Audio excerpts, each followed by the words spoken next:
Hi! I don't really know what these videos are going to be.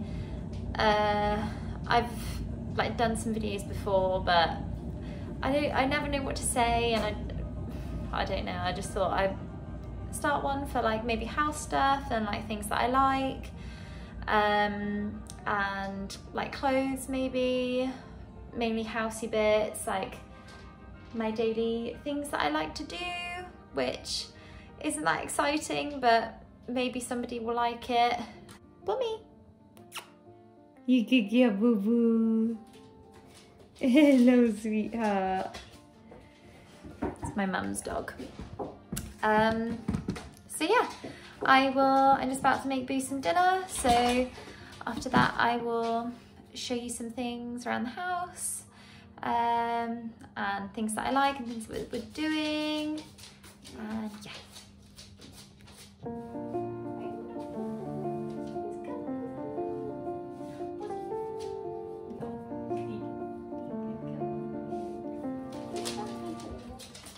So Boo's dinner is currently defrosting because I forgot to take one out of the fridge this morning. I'm sorry, Boo.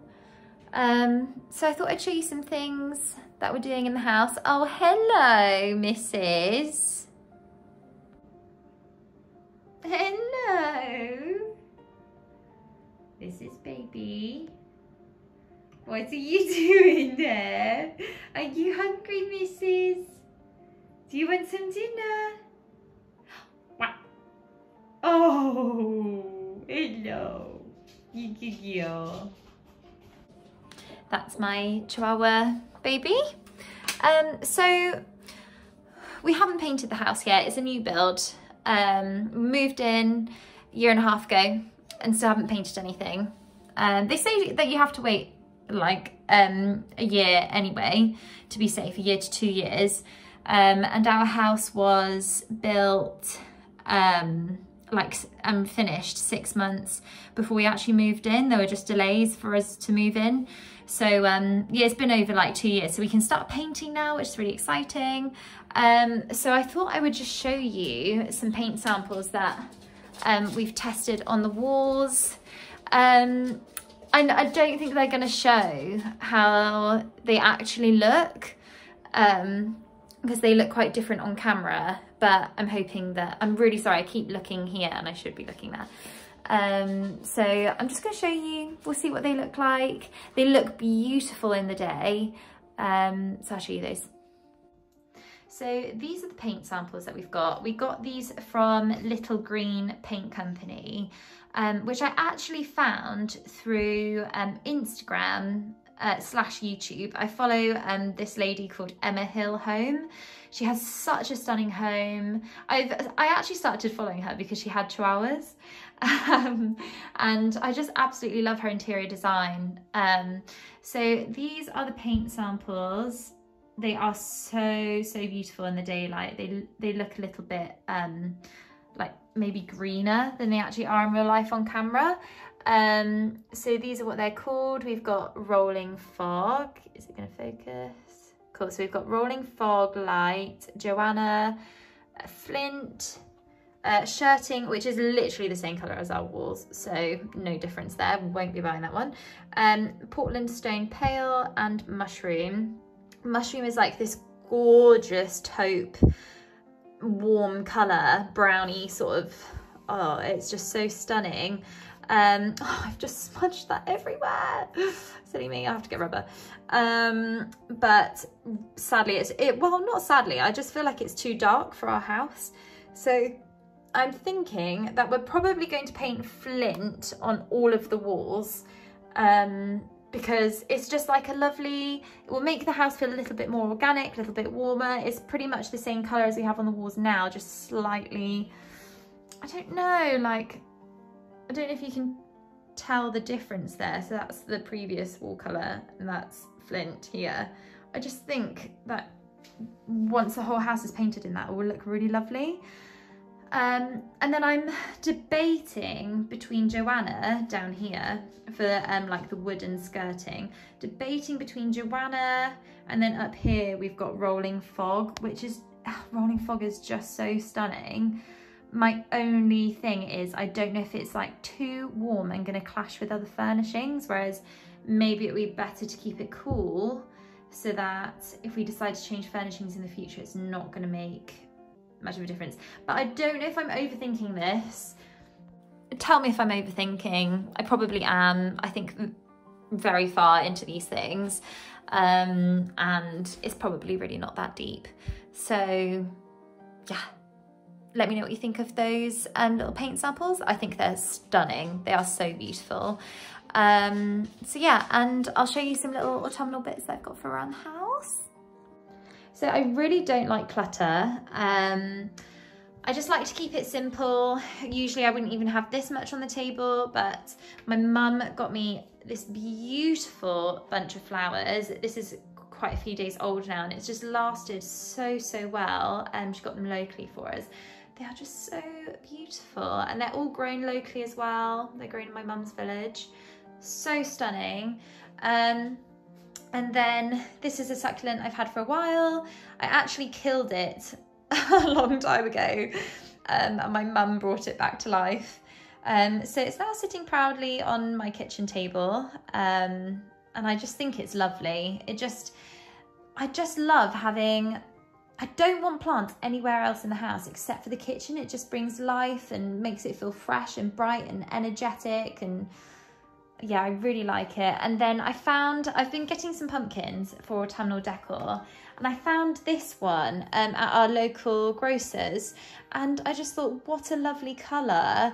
I really don't like orange pumpkins. I just feel like they clash with the rest of the house. I love them on like doorsteps and things like that, but I can never be bothered to carve a pumpkin.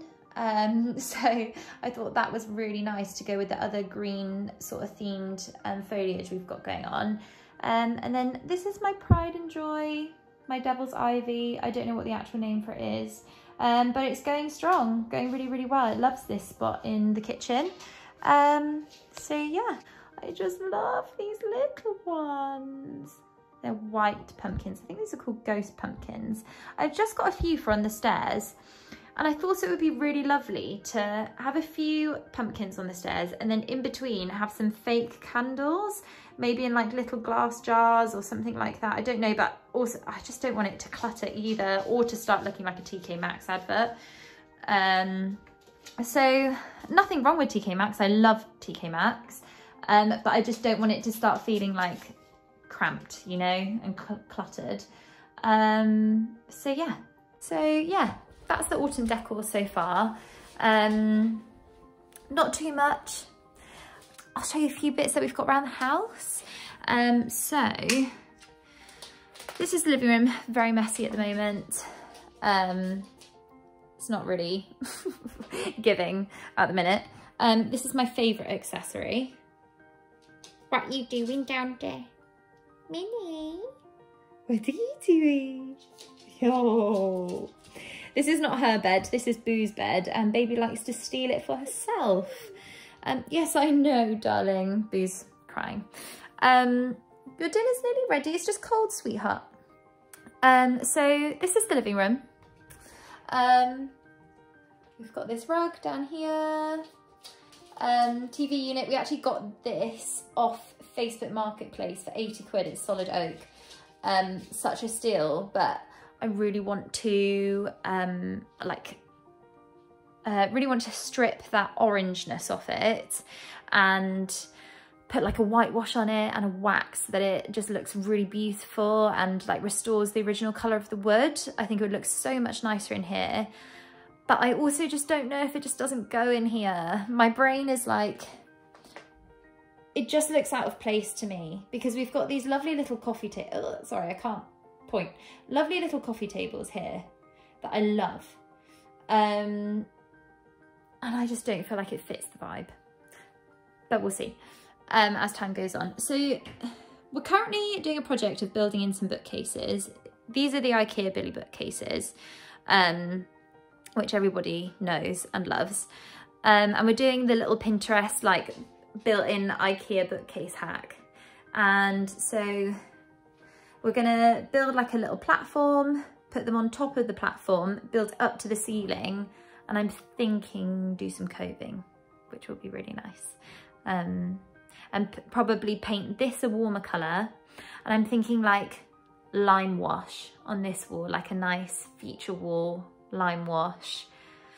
So yeah, I just really love like neutral tones, but keeping it warm. And like, I love Scandinavian vibes of it not being too cluttered, but I don't like it when it starts looking like IKEA vibes, and just all flat pack. So, or just like too minimalist. I like it to be like a mixture of cozy and like Scandi sort of, but also like a little bit of traditional as well. Like this light up here, this is Nakuku.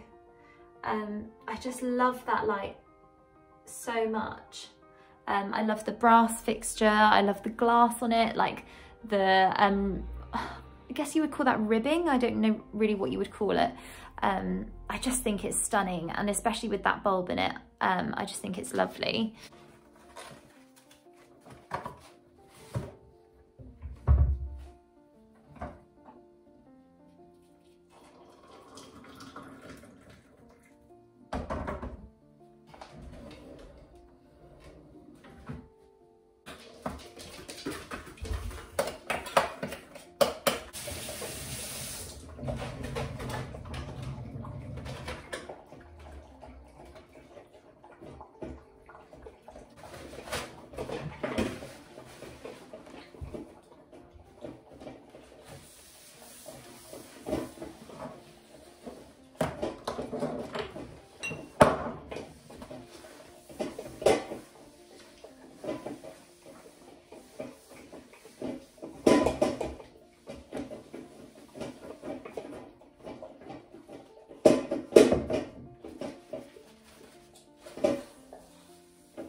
Else's toaster gets so covered in crumbs. I literally have to wipe it like twice a day, sometimes 3, because it's just so covered in crumbs. But I think it might be because we eat sourdough, so, which is just very crummy bread. I'm actually going to light a candle because it just feels like a candle evening. Sorry, that's the dogs just eating away. Sorry about that noise. Baby will literally lick her bowl until, and past the point that there's nothing left.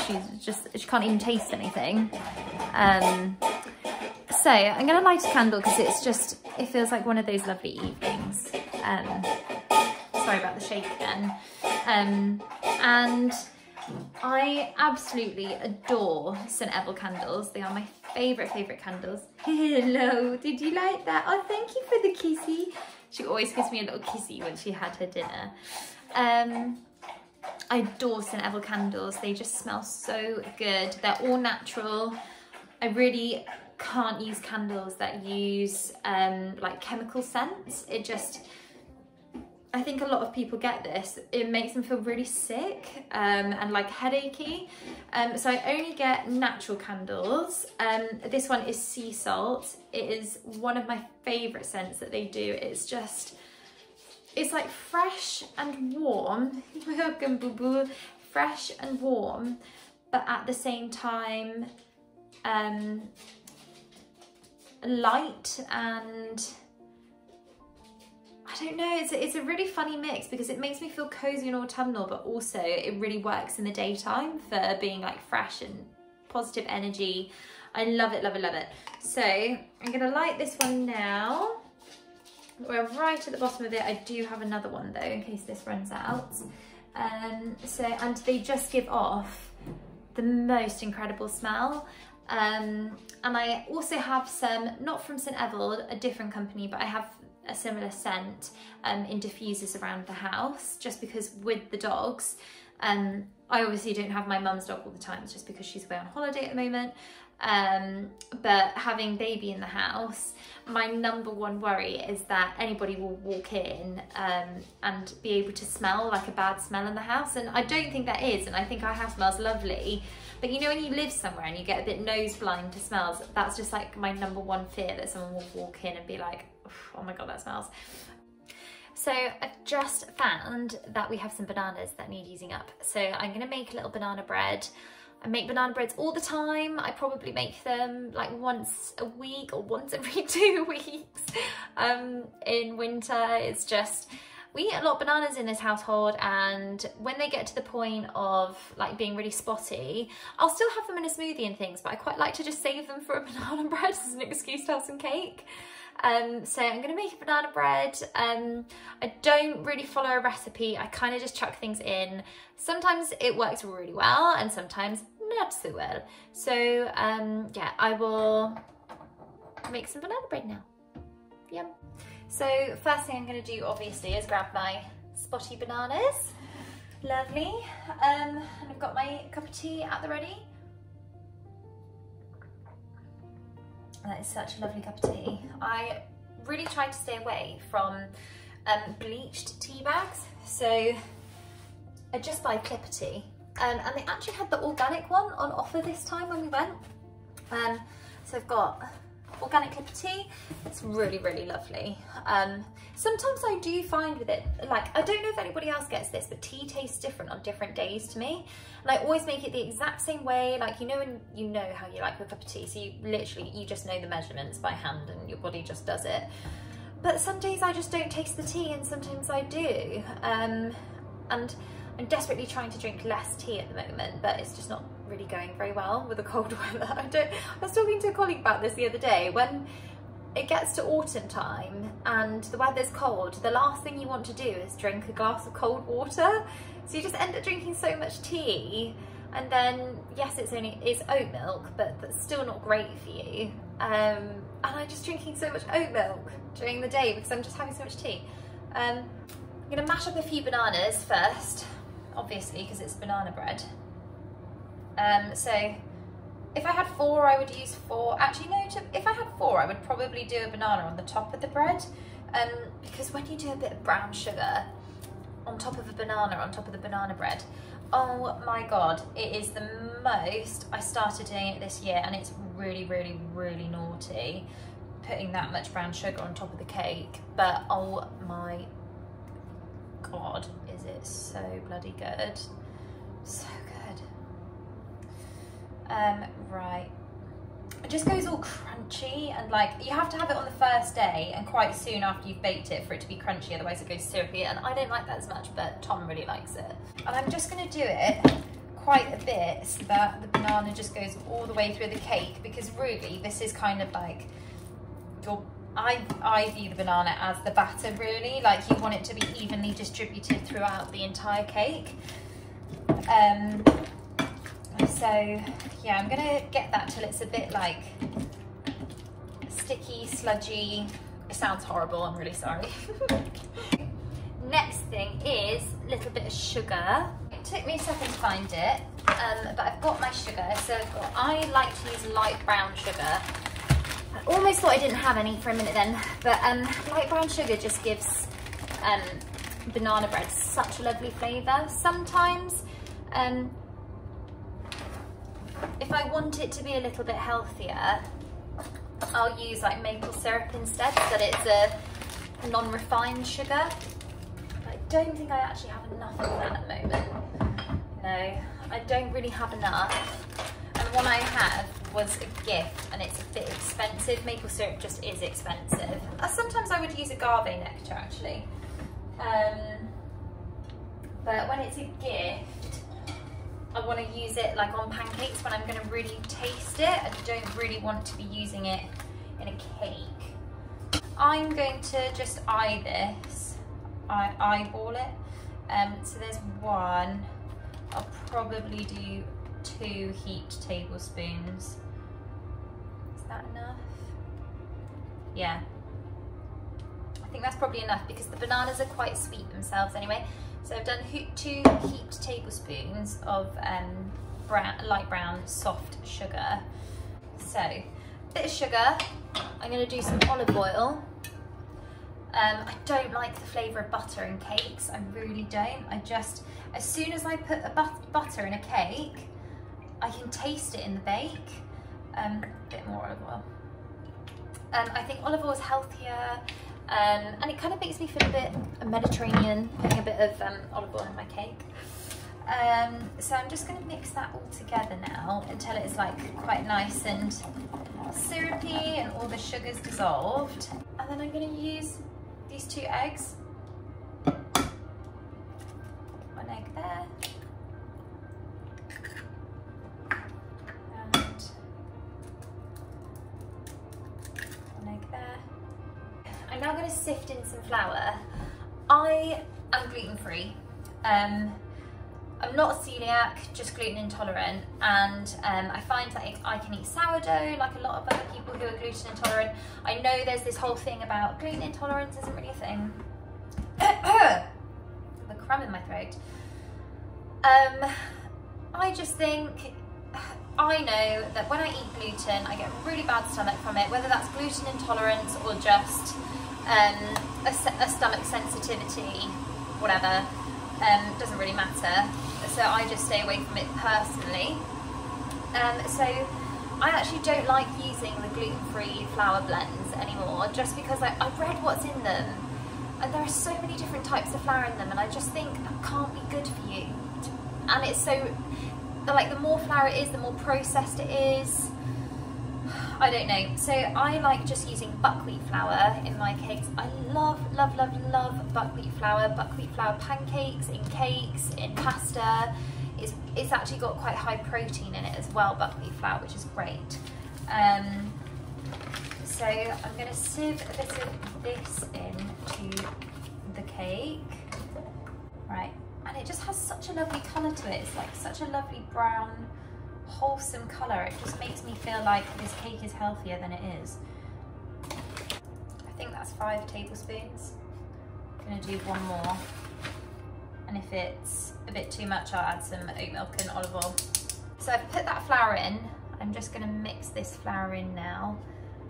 I'm going to try and do a bit of a folding method. Before that all goes in, I'm going to put my baking powder in now as well. All this as well. Just like, can you see that? Just like the tip on the end. I'm going to pop that in a tiny bit more. Probably double that, so about ½ teaspoon. And I'll probably put in a tiny bit of bicarb as well. When I was at uni, I just loved doing things that bring me comfort and joy, like baking. I did so much cooking in uni, and I learnt a lot more about cooking while I was at uni, just because it's such a therapeutic task for me and really helped me to de-stress and feel good. And I just, yeah, I could just be in my own little world while I was cooking. And I just, when I've got a bit of alone time, like Tom's out right now, I just really love doing a bit of baking. It just makes me feel happy and cozy and autumnal and homely, and it makes wherever I am feel homely. That's what I love about baking. Right. I think that's a good texture. That's the texture. Right. And now what I'm going to do is, I haven't got any chocolate, like chocolate chips, but I have this Hotel Chocolat classic 70% chocolate. I've just been talking about unrefined foods. I really want to find some organic, unrefined, like chocolate chips. And I did find some online the other day. I can't remember where they were, but I need to buy them. Anyway, I'm going to put this in for now because I haven't got any chocolate chips. I wonder how this is going to turn out. Look at that. Oh, maybe this is going to end up being more of a chocolate cake. Part of me wonders if you'll even taste it, because it'll just be like tiny little shards like threaded through it. Let's put the whole thing in. Why not? Look at that.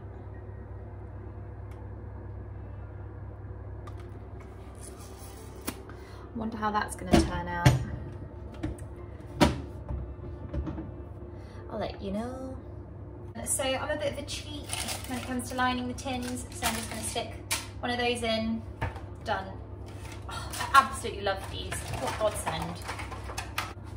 if you store, I don't know if anybody else's baking cupboard is like this, but the state of the baking cupboard is just pure chaos. It's just each man for himself, shove it in where it goes. It's like whoever opens the cupboard next has got a death wish, basically. They're gonna get crushed by something. This could, you could make this vegan quite easily by just not putting the eggs in. I don't know what I used to put in it when I was vegan. I think I just used to do an extra banana. Usually,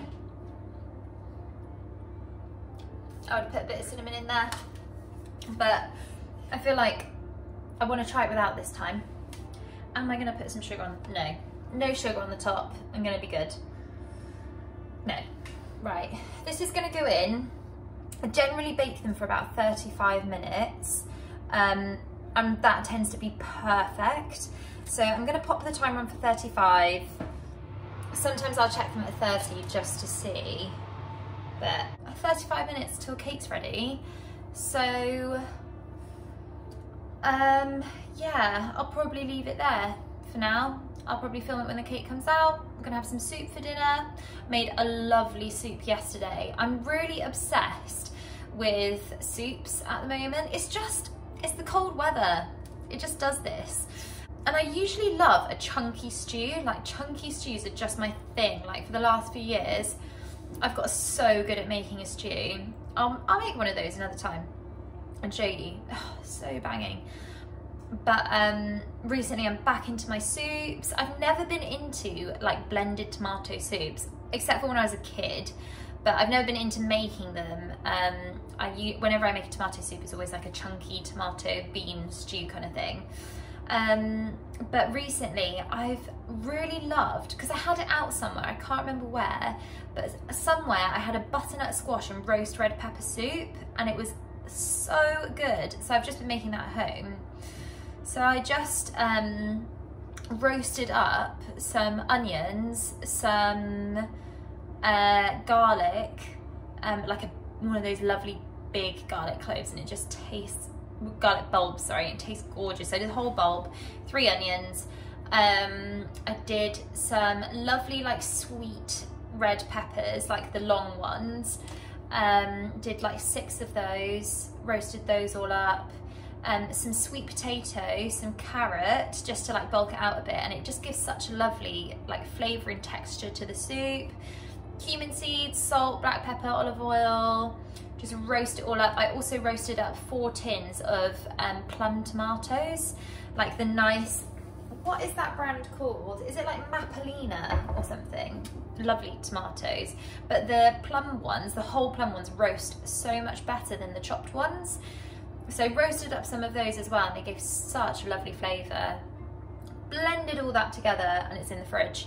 And we probably got about 8 portions in there, like in a nice big saucepan. So yeah, I'm gonna make some of that up for us for dinner. We are a bit naughty, we love a load of grated cheese on it. Sometimes we'll also put like fresh pesto on it, like a little dollop of fresh pesto and then grated cheese. Just so good, so good. So yeah, gonna make that for dinner, so I'll see you in a bit.